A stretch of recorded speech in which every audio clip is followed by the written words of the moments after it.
আল্লাহ আপনি আমার দিলের মধ্যে তাকওয়া দেন। আল্লাহ আপনি আমার দিল বিশুদ্ধ পবিত্র করে দেন। আনতা খায়রু মান যাক্কাহা, আপনিই তো হচ্ছেন সর্বোত্তম পবিত্রতাকারী।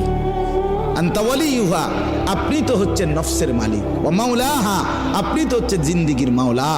আপনি ছাড়া তাকওয়া দিবে কে? আপনি ছাড়া হেদায়েত দিবে কে? মাওলা আল্লাহুম্মা আসলিহ লি শা'নি কুল্লা ওয়ালা তাকিলনি ইলা নফসি তরফাতা আইন।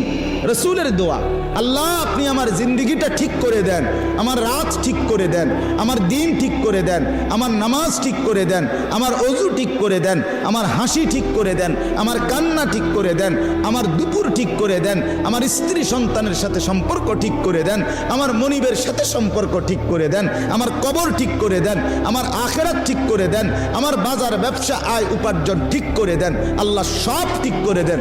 আমারে আমার মনের চাহিদার উপরে এক সেকেন্ডের জন্য, এক পলকের জন্য থাকতে দিয়েন না।